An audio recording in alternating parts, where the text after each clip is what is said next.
What's up, everybody? Welcome back to the Dynasty Rankings podcast. I'm your host, Nate Liss. You can find me on Twitter at An Outraged Jew. And of course, with me is Alexander MacKenzie. You can find him on Twitter at Jacked Up on Mountain Dew. Again, for you guys that were watching last week, we had some technical issues that weaved their way into the show. This week, we hope that they are reduced. We're working towards a goal right here. But one thing we wanted to do this week, because I'd gotten some requests from some people for some dichotomies between two players at the same position, guys that are separated by a few spots in the rankings, some people that are separated by a multitude of spots in the rankings, and kind of look at the two and decide, hey, which one of these two players would I rather have? What would it take to get a deal done, to acquire one of these players, or for you to ship one off of your roster? So Alexander, we don't mess around on the show, as we've said in the past. Let's start right at the top. So there's a player that I really wanted to mention because there's been a lot of questions about the production that we've seen so far from him, and that's Chris Olave. And I think it's a really interesting case looking at the past 2 weeks of production. I think that and obviously they're having some issues here as well. But looking at the last 2 weeks of production, I think it was a total of 16 yards for Olave over the last 2 weeks of football. But I think there's a lot more to this story. What is your take on Olave currently, and what can we sort of project going forward? My take on Olave is, like, I think obviously the production is like, everyone's going to have ebbs and flows, right, with Olave. I'm not concerned because, number one, He's got the usage, the snap share that we want, right? He's high percentage in that. His targets, he's top 10 in air yard share. He's wide receiver 16 in targets. He's in air yards just alone. He's wide receiver 5. He's number 1 in deep targets. It's one of those things where he's just not getting the red zone usage, and I think the offense has kind of gone back and forth with Carr getting hurt and then Kamara coming back in this offense. I think Kamara eats in some of this target share, but again, Kamara's kind of an older player. Michael Thomas is eating into this target share. He's kind of an older player, but he's still getting a great target share compared to all this stuff. I mean, he's wide receiver 11 here, as you see in targets. I think the games will come around, especially with the deep targets, which is encouraging. But the red zone usage is what it is. I don't think we projected him as a big red zone usage player again, but I'm not really concerned because he showcased the ability in spurts here, and the data with usage, especially with air yards, is showcasing that he's out there and he's going deep down, and he's being targeted deep. I just think the games haven't happened yet where he's kind of exploded. Well, and there's something that I've seen in the deep target information. So, yeah, you're right. He looks great in a lot of places. He looks great in air yards. He looks great in deep targets, all these items. And in fact, he looks very similar to what he looked like last year in his target share. It's barely different. His air yardage share from last year, it's barely different. I'll tell you where the difference is. The past 2 weeks are an anomaly, okay? You look at last week in particular, this is a team that led every quarter of the game. So the utilization of the passing game went down the game prior to it. Alvin Kamara's first game back, he was heavily targeted in that game. One of the issues that we've got going on, as it's been released recently, Chris Olave's got toe issues. Derek Carr's got an AC joint issue on his throwing arm, shoulder. If you've ever had an AC joint issue, they're fucking incredibly painful. I would not recommend one. But the point that I'm getting to here is you look at Chris Olave this season. Chris Olave, 15 deep targets on the year. And again, I'm looking at Pro Football Focus data right now. 15 deep targets on the year, 4 total receptions, a 34.9% deep target rate, wide receiver 16. So he's being targeted, but the connection is not there. Derek Carr this year ranks QB 31 in deep ball accuracy. Last year, he was the QB 18, so he was middle of the road. This year, so far, been a lot worse. As you mentioned, Chris Olave, wide receiver 26 in total routes run. So that's what we want. He's running the routes requisite of getting the opportunity. That's key. But what I want to tell people to calm them down, I want to show you his pace last year and show you his pace this year. Through the first 5 weeks of the season last year, he had 42 targets, 25 receptions, 389 receiving yards. Through 5 games this year, 43 targets, just one more target than last year, exactly the same. 25 receptions, exactly the same. 318 receiving yards. The difference is the deep targets. Last year, by this point, 210 deep receiving yards. At this point this year, 118. So he's really on pace with last year. It's just the efficiency downfield hasn't been the same. The opportunity is literally identical to last year. Literally. It's 1 for 1. Performance-wise, he's been great.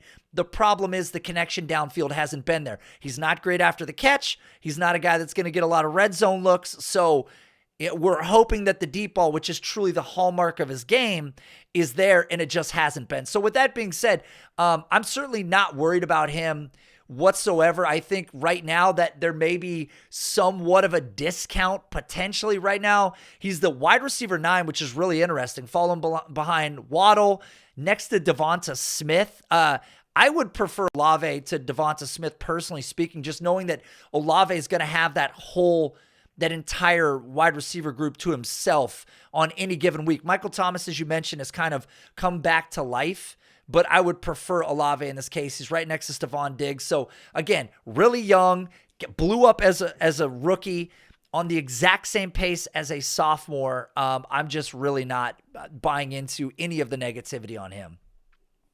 Yeah, I wholeheartedly agree. I think, he's 23 years old.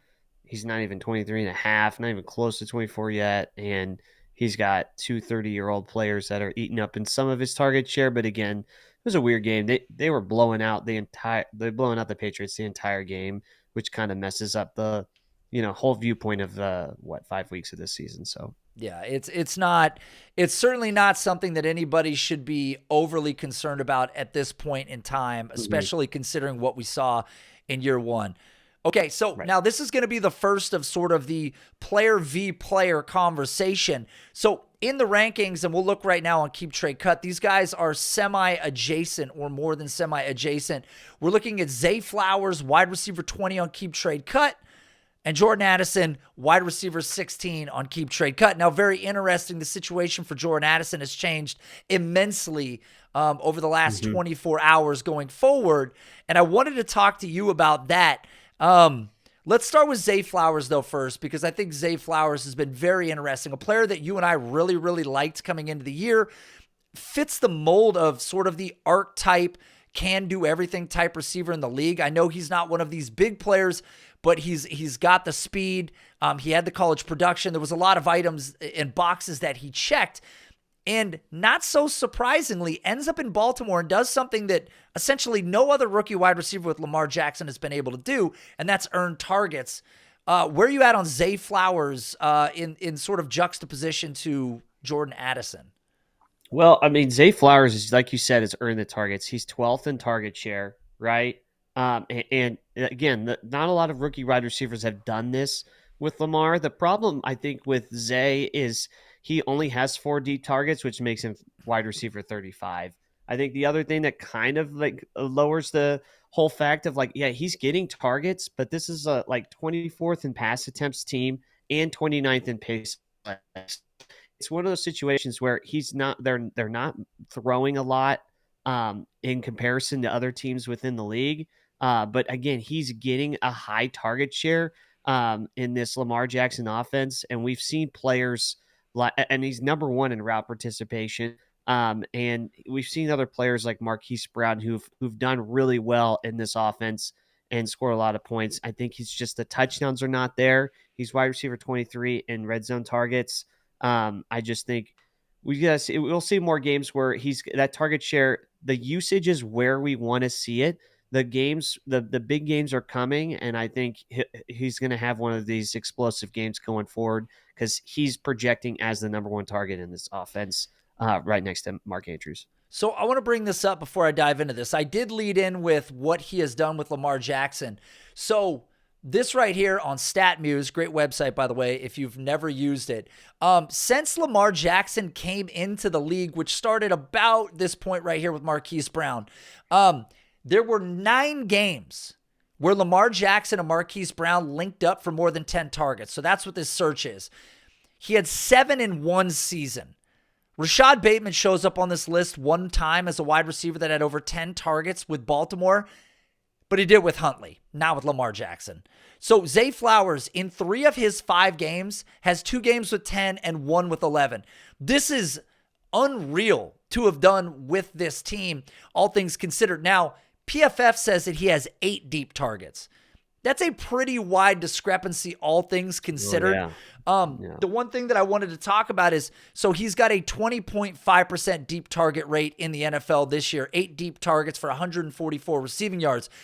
In college, his best season, about a 22% deep target rate. So not far off of where he was being used in college. The one big difference that we're seeing with Zay Flowers in the NFL with this team versus what he did in college, he's being used behind the line of scrimmage at about a 10% greater rate right now. And that's probably evident in his average depth of target. Jackson Smith, the Jigma shirt, I feel your pain. So anyways, so his usage is very interesting, but this is a guy that has proven in the past that he has the yards after the catch.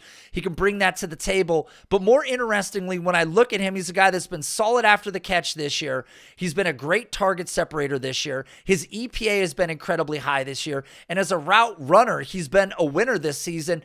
Number 25 in total route wins. And then top 12 overall in target rate versus man. So they're not shying away from throwing Zay Flowers the ball when he's in situations where he's covered one-on-one. So I think these are all great signs for a guy that's a rookie coming into the league. Again, a lot of these guys are struggling. Quentin Johnson to get opportunity. Jackson Smith kind of shelved. Look at the shirt. And then, of course, we've got Jordan Addison, who's going to come up in a moment. So I think it's a really interesting conversation between the two, because I think most people expect the target spigot to be turned off on Zay Flowers amongst this offense. But it leads me to Jordan Addison, because what's really interesting about Jordan Addison is that the narrative that was spun when he came into the league was Addison is going to benefit because he's playing opposite Justin Jefferson. And since being a Minnesota Viking, his target share, as I'm sure you're going to get to, hasn't been that great overall. So my question is, if he's not really crushing it per se now when he had Jefferson, and now he's going to be the sole guy essentially with KJ Osborne, do we expect him to explode with a greater target share, or what's the reason that they had been shielding him for the time being? Yeah, again, I think the first thing you got to bring up, obviously, is he's wide receiver 40 in targets, wide receiver 64 in target share. But he is wide receiver 5 in touchdowns. So his yards per reception is decent. It's 13.1. But again, it's one of those things where the one thing is that was we all sold on, especially that's showcased this so far this year, is Minnesota is number 1 in pass attempts and 4th in pace of play. So you would hope that he would see more targets, especially with the first round draft capital and so on and so forth. I think we underestimated, I wouldn't say we, but I say other places have underestimated the fact that KJ Osborne would be a bigger part of this offense, and TJ Hawkinson would have a bigger part of this offense, eating into targets that in total targets, but Jefferson in general is just eating into that whole target share and still not giving too much away to Jordan Addison at this point. Obviously, Jefferson getting injured opens up for these guys to potentially get targets, but again, in the game that he was out, Bilal Powell was getting looks, who's a journeyman wide receiver, when Jefferson got out, and saw, I think, roughly 7-8 targets in a game. It's concerning because with the first round draft capital, I don't think it's one of those things where Jordan Addison, it just doesn't show so far that Jordan Addison would be the target hog in this offense. It may just be more spread around. And especially with some of the rumors of what this offense will look like, especially with the team, being in the record that they have, what they do with, Kirk Cousins and stuff like that. Obviously, rumors are going around because you kind of want to project what's going to happen. Like, what happens if Jefferson is hurt? What does this offense look like with Jordan Addison, especially if he's not getting a huge target share? Because he was supposed to be, 1-for-1, if not more, the Adam Thielen of this offense, right? And it seems like Adam Thielen has been split up between Jordan Addison and KJ Osborne. So I really like Addison. I think he's been really good this year. I mean, again, top 26 in EPA, nearly top 30 in quarterback rating when targeted, wide receiver 7 in target separation versus man coverage. So again, he's performing well, but here's one of the interesting facts. Though Minnesota is leading the league in pass attempts, when you look at their wide receiver target rating, they're in the bottom 12 of the NFL at a 57.8% target rate. So it's kind of interesting to me to see this sort of flipped upside down, where we are this year. But Addison coming out of college, well, let's start here. So he's been a decent target earner. It's not great, but he's been decent. Admittedly, the 14.9% target share, not great, but he's averaging 5.4 targets per game, which is okay. That's 91 for the season. And I believe when we came into the year and we kind of make estimations about players, 90 targets was about the range, like kind of the upper end of the threshold. Like I would give you 15% on that number, but I think 90-ish targets is pretty fair for a rookie. So he's in line with expectation. It's that KJ Osborne seeing a 13% target share. It's that he hasn't really had one of these games where the volume was immensely in his direction. And I even think that Justin Jefferson had like a 20 target game this year, right? So Addison's great. I don't know that Addison, nobody can do what Justin Jefferson does, short of maybe Ja'Marr Chase. But Addison can probably fill in and play a valuable role, but I question if his value goes up significantly. If the opportunity goes up, I would love to see, what comes from it, but we've seen his yards after the catch actually dip from what he had his final year at USC. 7.3 yards after the catch per reception in 2022 at USC. He's at 3.1 right now. His ADOT has grown about 2 yards, but his yards after the catch have essentially been cut in half. So, I don't know if it's a difference in utilization. I can tell you for a fact that he's running a 75% split out wide rate, which is exactly the same that he ran at USC. So that's no different. So it's just an interesting dichotomy between these two players. If I had to pick, I think the upside is with Zay Flowers. And the reason that people would say that it's not is because they're concerned that Lamar Jackson will regress back to not targeting him as much. God, this fucking camera. Will regress back to not targeting him as much. And so I think that's sort of the biggest factor for most people there. Yeah, and I definitely, it's definitely an interesting dichotomy because you've got basically two offenses that are, one has a pretty good defense, the other does not have a very good defense. So they're both going to be in more negative, Minnesota's going to be a more negative game script, especially now without Jefferson, at least for 4 games on IR.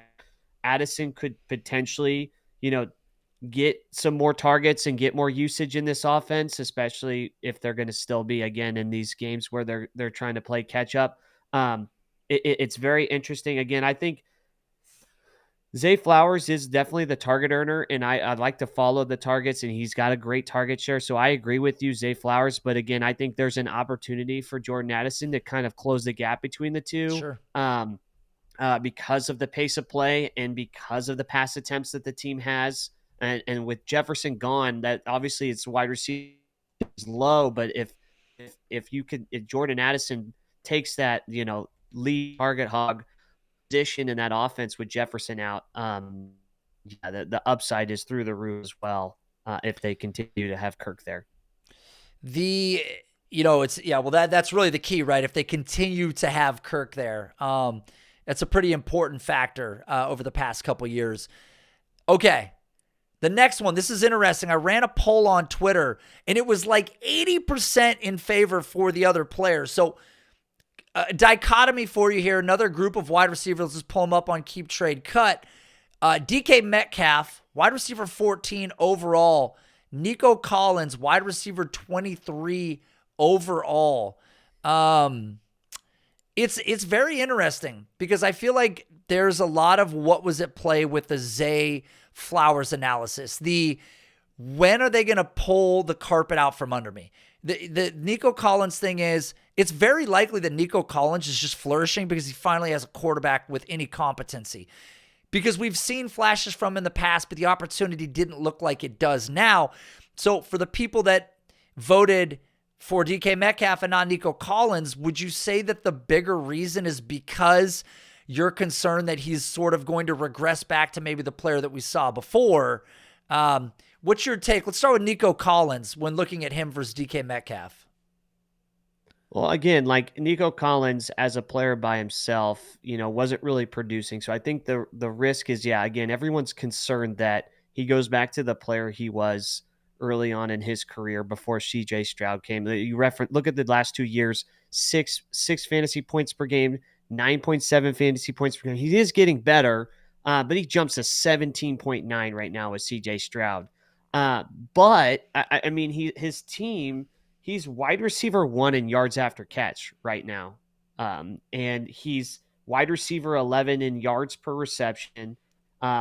Stroud is QB5 in pass attempts, and the offense is 6th in pace of play. So they're going in, they're in shootouts. They're throwing the ball a lot. So Nico Collins is seeing a lot of the targets his way. It's just one of those things where, it's a concern that he may regress back to what he is, but I think that Stroud elevates, and we talked about this before, Stroud elevates him to a situation where this may be more for real than it is just like, a 5-game stretch of really, true great, wide receiver play. I think he's kind of hit this chemistry with him, and I think they're going to be passing a lot because the Texans are defense especially is not nearly as good as these other teams, especially Seattle's. So I think Nico is probably for real with this offense, and through 5 games, I think Nico Collins has established himself into this position to kind of be in this conversation now. Well, he's a top 23 wide receiver now on Keep Trade Cut. Look at Nico Collins. Here's the one thing I do want to say. CJ Stroud is the difference. It's like almost not debatable at this point. At this point in time, Nico Collins is averaging 7.2 targets per game, a 20.8 target share overall. In 2022, Houston was number 29 in wide receiver target rate at a rate of 53.6%. Since drafting CJ Stroud, they are now number 5 in the league at a rate of 67.6%. That's an increase of 14% of a target rate to the wide receivers. So that is very clearly a significant reason why we should have a little more confidence in Nico Collins. Clearly, this team has been in a couple games where they've been trailing, but even when this team has been neutral or in the lead, as I've talked about in the past, we're still seeing over 30 pass attempts from CJ Stroud, which in a minute I'm going to bring up what's going on in Seattle. That's about the average in Seattle, by the way. So currently, Seattle's averaging roughly 30.2 pass attempts per game. So when we talk about CJ Stroud at his floor, essentially doing what Seattle's doing on average, it's a very interesting thing. And we know Stroud will go over 40. We know that that's in his range of outcomes. Thus far, other receivers in this group have looked decent as well in terms of target opportunity. Houston's also number 6 in pace of play this year. Nico Collins is graded out as the wide receiver 8 overall per PFF through the first 5 weeks. Nico Collins is wide receiver 8 in yards per route run. Maybe Nico Collins is just actually good, and it took us a minute to get here.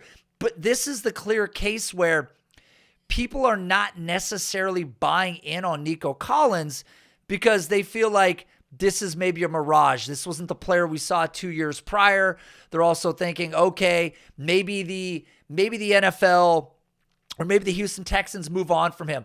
Let me tell you something for a fact, guys. If you've looked at wide receiver contracts of late, if a team has a good wide receiver, they're not going to try to let him go. Like, Nico is a Houston guy. They've got Stroud. They're building rapport. This team is looking like a team that's building towards the future. You don't let this guy leave, right? So I would imagine that we see an extension in the future. He's obviously a third-round draft pick, so I think they can start negotiating this year. I think it's year 3 for a 4-year contract, but nonetheless, I wouldn't be surprised if this guy gets extended, if this play continues. And there has been some variability, but it's not a fucking fluke. When you have a 146-yard game and a 168-yard game, you don't just accidentally fall into that level of production with a rookie quarterback. It just doesn't happen. So we've seen 3 games now, over 9 targets. It's enough for me to say that he deserves to be in the top 24 pretty clearly at this point. Whether he deserves to be in the conversation with DK Metcalf, who we can bring up, that's yet to be determined. But if I can say this about DK, DK's averaging 5.5 targets per game. He's not the leading receiver in his own offense. Most of us are expecting at some point Jackson Smith-Njigba to come forward and start to see some level of opportunity, but Tyler Lockett is still sort of the guy in Seattle right now. This is a team that averaged 32.5 pass attempts last year when they were airing it out. This year they're averaging 30.2 pass attempts, and they're literally at the same wide receiver target rate. So though it feels like they're a little more run heavy this year, the variance in the wide receiver target rate has not changed one iota, and we have yet to see Jackson Smith-Njigba even do anything in this offense. Yeah, I agree. Again, like we talked about it before, Jackson Smith, ADOT super low, but his average separation is top 5 every week and top 5 currently through 5 weeks. I think the concern really so far is not really the target rate. I think to me would be concerned is like the deep balls. I mean, Geno's currently QB 24 in deep balls. DK's wide receiver 35 in deep targets. Wide receiver 23 in red zone targets. They're top 10 in pace of play, and maybe this is one of the candidates for a positive regression because obviously Geno was fantastic in the deep ball game last year. But he was number 8 in deep ball attempts last year in 2022. But again, I think if they throw deep more and there's more opportunity for DK to showcase that speed and gets more participation in the red zone, I think that this may even out. And obviously, we've seen DK do seasons of fantastic wide receiver play. This is 5 games of Nico playing at a high level. I don't think right now it's safe to say that Nico is within that range yet. But again, this is not a fluke for Nico through the 5 games, and I would want the wide receiver 1 tied to CJ Stroud based off of how he's performed so well, and he's translated his elite traits from college.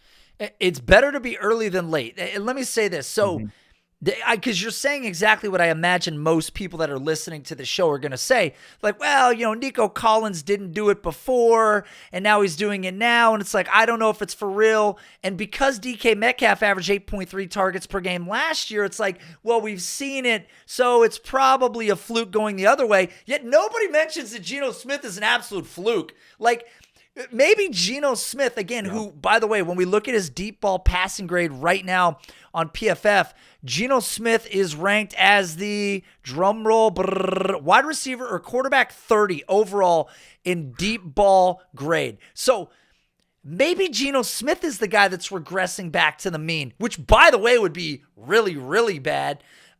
Seattle never thought that Geno was the long-term answer. He played ridiculously well last year. It helped DK Metcalf, Tyler Lockett. They go get Jackson Smith. There's all these things in place, but it's like, how much are you going to love DK Metcalf if the wheels fall off of Geno Smith? And I'm not saying it will, but nobody else is really saying it at all. Everybody else is sort of just like in line with Geno, saying what we saw last year, not what we saw the first 6 years in the league, is Geno Smith. What we saw last year from DK Metcalf is DK Metcalf. What we're seeing from Nico Collins, that's not Nico Collins. You know what I mean? Right. Like it, and that's go ahead. Sorry. Yeah. And then they're not even taking in the fact that who are the quarterbacks that Nico Collins was having throw the ball to the last 2 years, when, he had Russell Wilson and then Geno coming out of nowhere for his best career season. But yeah, it's so, I mean, and overall, Geno's been decent this year as a passer. It's just been the deep ball has not been as good. Again, also by comparison, had Nico Collins been playing with a better quarterback all these years, not had the benefit of Russell, like you said, or whatever, had the benefit of somebody else, the production would look very different. So all I'm saying is it's not a mirage what Nico Collins is doing, and I wouldn't be surprised if he does develop into a decent player in the league that maintains a role and ends up being a 125, 130 target guy for the next year or two or few years in this offense. The contract extension would obviously be everything,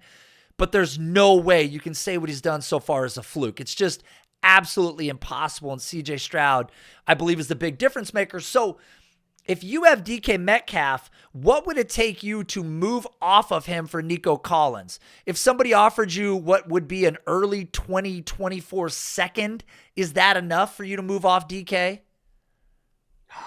Man, that's tough, especially with the uncertainty. If Geno's not the guy, and DK is just kind of wasting years with maybe journeyman quarterbacks or rookies, yeah, late first, maybe an early second could probably suffice at this point. I think, the targets, it's not looking great in terms of deep ball passer rating and stuff like that, and deep ball targets. Again, it's week 5, so we don't know if they regress back to the mean, but I think at this point, maybe a late first would probably be something I would give up for DK, just because I've seen him play at an elite level. But again, Nico's no fluke. I think he had like a great profile coming in. He just didn't play. He didn't have very good production going in Michigan, but find me a wide receiver that had really good production coming out of Michigan. So it's one of those guys that I think he always had the traits, he in the athleticism, and just we were waiting for it to finally flourish. And this is an example of him with, a potentially elite quarterback. It's really interesting when you think about the theory of if you had DK Metcalf and you were going to sell him, you would want Nico Collins and a late first, which I totally agree with. But if you had Nico Collins and a late first, would you reach for DK? Oh man, at this point, I don't know. I think Nico is tied to, again, you're tying, these combinations, you want these combinations, this elite quarterback, wide receiver, potential elite wide receiver combinations. You want to get early on before you have to pay a high price for a guy like Nico Collins. And then we have a whole different conversation about, oh man, I really gave up Nico Collins in a first for DK, and Geno Smith is potentially on the outs or something, and not saying that that's what's going to happen, but again, like retrospectively, I think it's better to be early on some of these guys. And I think these are the kind of sticky metrics that allow you to find these, gems.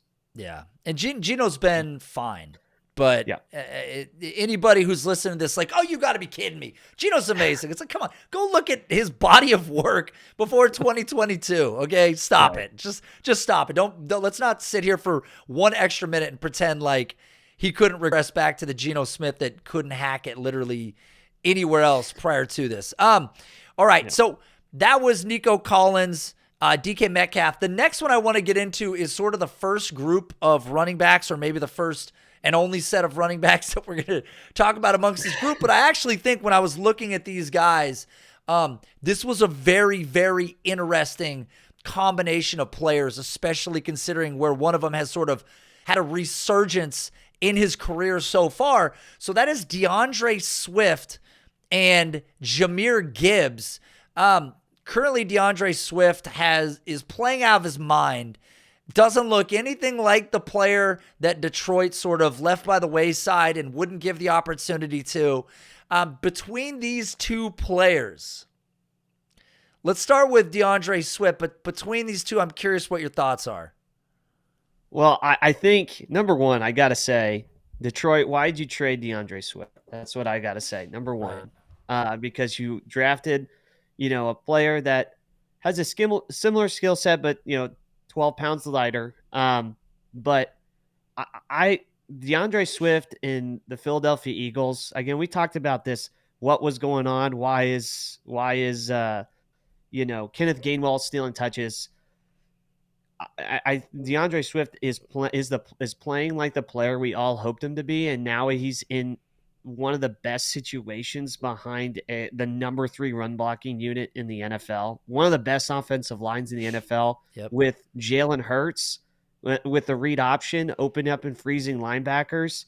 He's top 3 in rush attempts, top 11 in rush attempts, number 3 in run blocking. His fantasy points per game is 15.6. He's actually getting a decent target share for, there was a concern in the Jalen Hurts offense of not getting great target share. I think he's top 16 in targets. And Gibbs on the other hand, I'm concerned because he's sort of getting the DeAndre Swift treatment. And again, DeAndre Swift is playing like the player we all want him to play like. He's a 212 back. That was an elite rusher out of Georgia.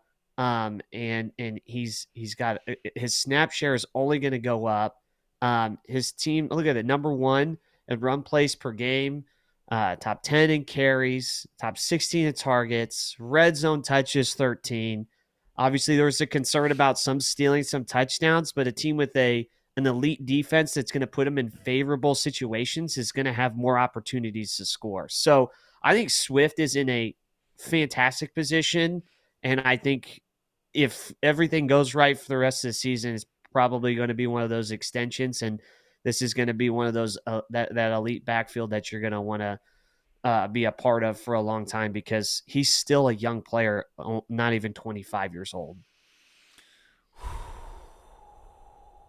Boy, oh boy. Well, let me say this about DeAndre Swift. You're right. He's young. He's in a great offense, super powerful offense. The quarterback has to be paid attention to, which affords him things. The offensive line has been great. The targets have been there. The red zone opportunities have been there. Jahmyr Gibbs, on the other hand, when I look at these two players, if not for David Montgomery, Jahmyr Gibbs would be a household name. I do truly believe this. Like, David Montgomery has been really good this year. Almost shockingly. Maybe not shockingly. I'm not even sure. I don't know which way it should be. So I wanted to bring this up because I sorted these two teams. This is a composition of the Eagles and the Lions, just to look at some of the production between the two. By the way, did you say Kenneth Gainwell? Did you bring up Kenneth Gainwell earlier? Yeah. Like, is he supposed to be, he was supposed to be a guy in this offense? He was supposed to be a guy in this offense. I heard a lot of people say he was supposed to be a guy in this offense. So okay. Yeah. Okay. So anyways, not the guy in this offense, very clearly. DeAndre Swift, the guy in this offense. And a lot of people were on this early. Some people weren't, apparently. So when you look at these two groups of players right here, the one thing that I do want to mention that really, to me, with Jahmyr Gibbs is still like a hyper positive situation. Obviously, David Montgomery is the solar eclipse to this situation, but we're seeing 4.6 yards per carry from Jahmyr Gibbs. The other thing that I love to see, 3.2 yards created after contact versus what Swift has done thus far. Again, Swift greater volume, necessarily that number is going to be lower. What I like, though, is the other metrics that stand out. So when we look at carries of greater than 10 yards, DeAndre Swift has almost literally double the amount of carries that we've seen from Jahmyr Gibbs. DeAndre Swift has 8 carries of greater than 10 yards. Jahmyr Gibbs, essentially 2/3 that number at 5. When we look at carries of greater than 15 yards, DeAndre Swift has 4. Jahmyr Gibbs has 3. One of the big things that I wanted to mention about this is, and in addition to the fact that he's got 18 targets so far this year, Everybody is so infatuated with Devon Achane. Everybody is. But they forget that Jahmyr Gibbs is bigger and just slightly slower, just barely slower. It's the cap that's being put on him by Detroit right now.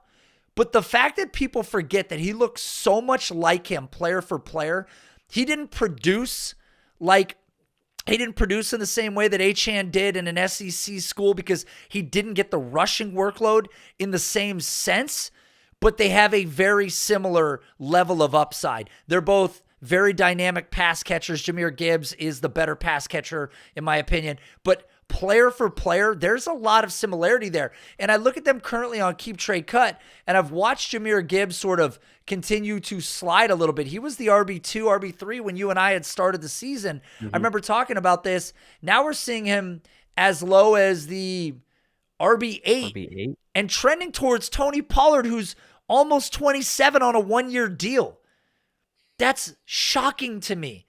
And I understand that there's people out there that want ETN because they're seeing volume today, and they want Kenneth Walker because they're seeing volume today, and obviously Devon Achane's done his thing, and I understand why people love him where they love him, and Taylor. It makes sense, okay? It's too dense at the top. It just doesn't feel right to me that a guy like Tony Pollard is next to a guy like Jahmyr Gibbs, considering the contract length, the age, the upside. Like, if Jahmyr Gibbs takes one to the house for 80 yards and does his best Devon Achane representation, people are going to be like, oh, damn, I totally forgot the fact that he's not just a pass catcher. He has elite speed, like elite speed at the running back position that we very rarely see. And I think that's sort of getting lost in the mix with him. So I would say that if it's between the two, I understand why people are sort of on the DeAndre Swift game, which is funny because If you held Detroit against Swift, here he is at the RB13 currently. They're separated by about 5 spots in the rankings, roughly 700 points in the system. But it's really funny to me that DeAndre Swift has proven to be really good in a really good offense, and Jahmyr Gibbs has been throttled. And it's sort of, again, it's that ice cube melting with Jahmyr Gibbs. Like, he'll drop when that ice cube eventually melts and people don't get what they want or what they expected. If DeAndre Swift continues to keep this up, I think they're going to trend closer and closer. Like, I don't know why Tony Pollard's ranked higher than DeAndre Swift, to be quite honest with you. Like, I don't understand that myself. But DeAndre Swift clearly, to me, feels a little low here. But I'm just going to leave it at that. Between these two players, I guess I would ask you, going forward in Dynasty, which of these two players would you prefer to own, though, Alexander? Put you on the spot.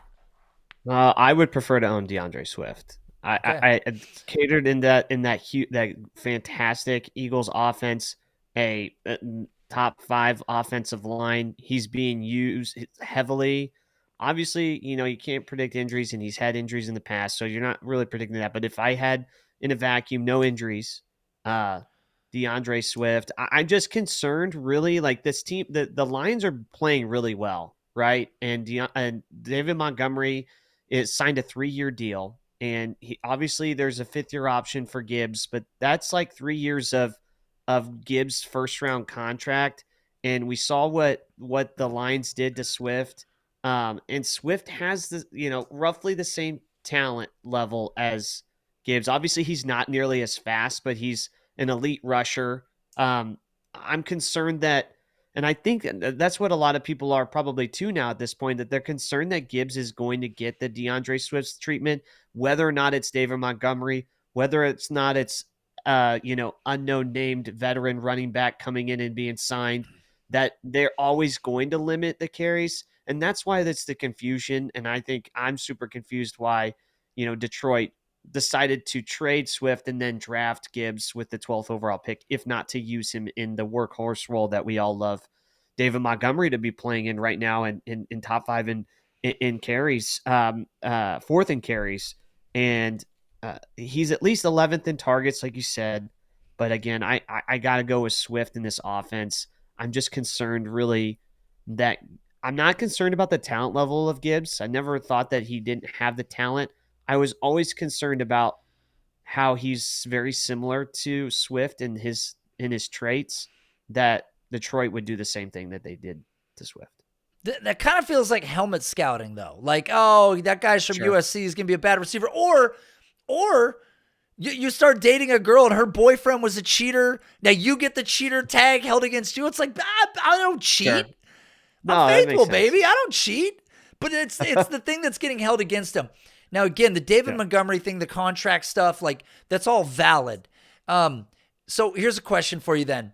You're the Jahmyr Gibbs owner, or you're the DeAndre Swift owner, you're the Jahmyr Gibbs owner. If you're the Gibbs owner and you want DeAndre Swift, what are you expecting in addition to DeAndre Swift to give up Gibbs? If somebody gave you an early 2024 second, is that enough for you to wash your hands of it? Yeah, I think so. Yeah. I just, Yeah. I know think, he's 21, but yeah. But I, again, we're all talking about this with 5 games into the yeah, season. yes. So, and we need more data, I but think it it's is too early to tell. concerning. It's too early to tell, but it is concerning. There are good, good metrics, but again, and David Montgomery has a lengthy injury history. And again, we're not predicting injuries, but injuries happen to the position. Running backs playing 17 games have like a 10% chance of playing a full 17 game season. And so there's opportunities for Gibbs to potentially have this full workload. So, but yeah, as of right now, I think Swift is way too low on this list and compared to Josh Jacobs Yeah. and Tony Pollard. But yeah. No, I think the smart money would be on Swift and sort of the new landscape of Dynasty where having a pretty roster with no production versus having guys that are going to produce. If Swift gets the contract extension, it kind of all goes out the window, right? It was sort of Geno last year versus getting paid to play a few more years. You have a little more confidence. Jared Goff in the future probably gets an extension. He's been playing so well. That adds value to his sort of dynasty perception with people. So I think it's fair. I'm not ready to quit on Jahmyr Gibbs just yet, but the problem is David Montgomery's getting such a workload. And unless Jahmyr Gibbs is getting 9 targets a game, it's going to be very, very difficult to make up some of that ground with him. So I think that's just the reality of the situation currently. All right, let's jump into another one. This one's very interesting. First set of quarterbacks that have come up. Now, there was a quarterback that came into the league a few years ago that people said was generational. No chance this guy is going to miss. And I think for a while here, he's perhaps let people down to a degree. And I don't know where you're at on him. We've talked about him on a previous episode, but that is Trevor Lawrence. Now, the player that I want to do a dichotomy between the two of is Brock Purdy. Now, I know there's people out there that are like, Brock Purdy, it's the same problem that we're seeing with many of these other players. We're holding now, guys, draft capital is gone. It's out the window. Trey Lance went out the window with Brock Purdy's draft capital. That's another reason you should be paying attention to what's going on. San Francisco had banana cream pie on their face after drafting Trey Lance and were willing to take essentially nothing for him to ride or die with Brock Purdy. And Brock Purdy has been fantastic this year and seems to only be getting more comfortable by the week. So my question to you is going to be, first, Brock Purdy for Trevor Lawrence straight up. The answer is probably no, I'm assuming, right? Yeah, I think Lawrence still has a rushing floor because he's shown a little bit of rushing in his game. I don't think Purdy has a lot of rushing within his skill set, so I think that kind of limits his upside. But yeah, I think it's a bigger question now, especially how well Purdy has been playing, and he's just so efficient. But the real question, because Brock Purdy for Trevor Lawrence was not what was going to get it done. But if I told you that I was going to offer you a mid-24 first and Brock Purdy for Trevor Lawrence, would that move the needle for you at all? Yeah, I think I would definitely be interested in doing that trade. I think it's the passer ratings through the roof. You've got these weapons. Obviously, maybe Ayuk might be out, but I think Purdy's just playing so damn well. It's one of those things, again, like we talked about. Do you want to be early on and then have to pay a heavier price to get a player like this? But he's slicing and dicing people, and he's got elite weapons as of right now. right? Again, these guys all are on massive some of these guys are on massive contracts outside of Brandon Ayuk and they're all getting older, but they're sort of all at their top tier threshold. The defense, fantastic, putting him in the role situations. But he's got elite weapons right now, and he's playing at a very, very high level. Isn't this though the problem sometimes? Like I love Trevor Lawrence. We talked about him on a previous episode. We're year 3 in the league. Last year was his best season, 17.9 fantasy points per game. Basically made himself a top 12, a QB1 for his first year. But you look at him this year, outside of that Calvin Ridley blow-up game in week 1, where he still only got to 18.7 fantasy points per game, he hasn't cracked 16.5 fantasy points per game over 4 consecutive weeks. Now, some of these matchups weren't great, but at the same time, he's got Evan Ingram, he's got Calvin Ridley, he's got Christian Kirk, he's got Travis Etienne. He's got rapport with his coaching staff now. Like, I don't know how many more things have to go right for him. Here's the interesting thing about these two players, and this is a big difference between these two items. You look at Trevor Lawrence. Trevor Lawrence is top 7 in pass attempts in the league. You look at Brock Purdy. Brock Purdy is the QB 26 in pass attempts. So where's that difference being made up, you ask? Obviously, efficiency. The other factor is receivers' yards after the catch. Currently, Trevor Lawrence's group, number 29 in the league, and you won't be shocked to find out Brock Purdy's is number 3 in the league. They still have one of the most dynamic offenses. You love what Trevor Lawrence has, but then we have Ayuk, we have Deebo Samuel, we have Christian McCaffrey, we have George Kittle. It's hard to get any better than that. And Brock Purdy is playing so well in the context of this offense. Meanwhile, everybody is still looking around the corner, waiting for the Trevor Lawrence that we expected that hasn't arrived yet.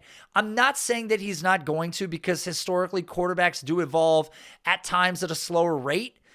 But Brock Purdy is already outplaying him now, today, at 23 and a half, 24 years old. Like, I guess I don't understand. I understand you don't want to move off Trevor Lawrence because you believe in him. But Brock Purdy over the last 3 games has essentially done what Trevor Lawrence has struggled to do his entire career. He's had multiple. You can go back to 2022. Look at these multi-touchdown games. Over the last, 5 weeks of the season, 2 touchdowns per game. Comes into 2023, multi-touchdown game. Second week, didn't do it. Multi-touchdown game, 1 touchdown, 4 touchdown, multi-touchdown game. Like 70% of the games he plays in are multi-touchdown games. So I understand that we're coughing up the rushing production.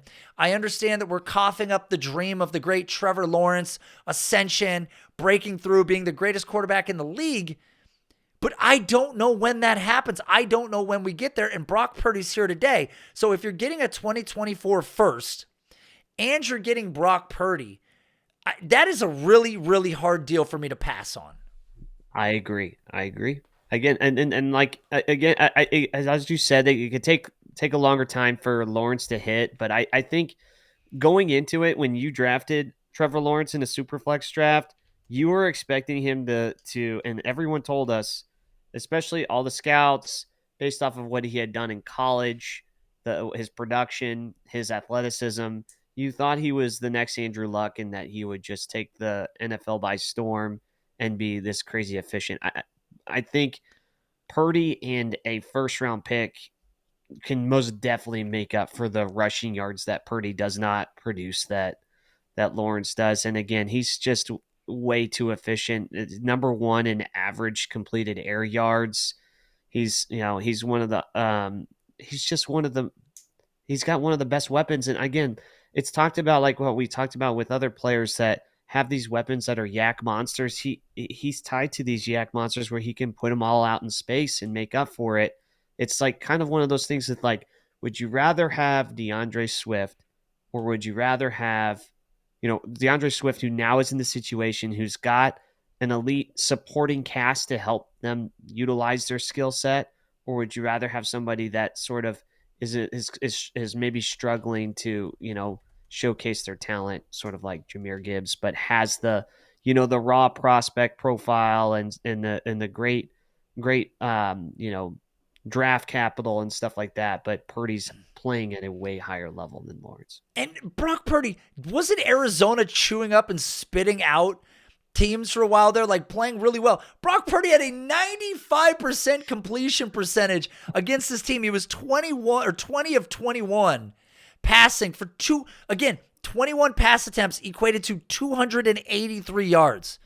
200 guys. Justin Fields just broke 300 the other day. I don't know what happened to him. He went cyborg momentarily, but 283 yards over his last 3 games, 252, 283, 310. I love Trevor Lawrence. I really do. And I really want Trevor Lawrence to be the guy that everyone wants him to be.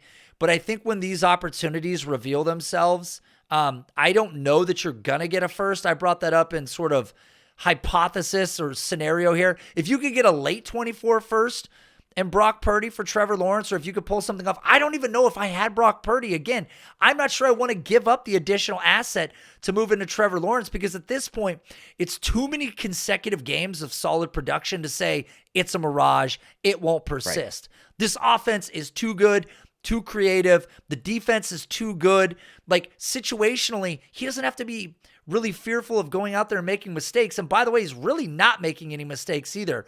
So I think, what does he have? He has no interceptions this year, and he threw 4. Him and Stroud are the only quarterbacks. Again, if you want to count Andy Dalton and Gardner Minshew, him and Stroud are the only quarterbacks left that have 0 interceptions on. It's crazy, man. It's seriously, he's playing at a high level, and I honestly think it's time to just accept the fact that he's probably a very talented quarterback. And again, in the context of the offense that he's in, man, this team is good. So I would be more than happy to move off of Trevor Lawrence to move into Brock Purdy plus if I could do it. That's just me, though. And again, looking at Keep Trade Cut, you and I had talked the other day about how far CJ Stroud could go up. And here he is now at the QB6. This is how fast it moves. Again, just speaking on perception, if Brock Purdy continues to play well, if Justin Fields has another stinker game, not going to be a surprise if Brock Purdy jumps Justin Fields, which I think is going to happen soon, and Brock Purdy is going to be sitting right next to Trevor Lawrence very, very soon. And then you're going to ask yourselves, who do I prefer? And the only thing that's keeping you from selecting Brock Purdy over Trevor Lawrence is that they come from the exact opposite sides of the train tracks. One guy was supposed to be the greatest quarterback ever, and the other guy was never supposed to make it in the league. And that's the reason you can't get over it. Yeah, I can't say any other way to say it, but yeah. And that's the show. I'm taking us out on this. We're going out on the Brock Purdy, Trevor Lawrence conversation. Yeah, Alexander, I think doing more of these dichotomies is fun because the trade scenarios, the looking at 2 players, making predictions about where they're going to be. And I think there's a lot more names that we'll hit up. There were some names on the show sheet that we didn't get to this week. We'll cover them next week. By the way, your camera and audio, perfect. Held up the whole way. Hold on. How about let's go with this one. No? Not.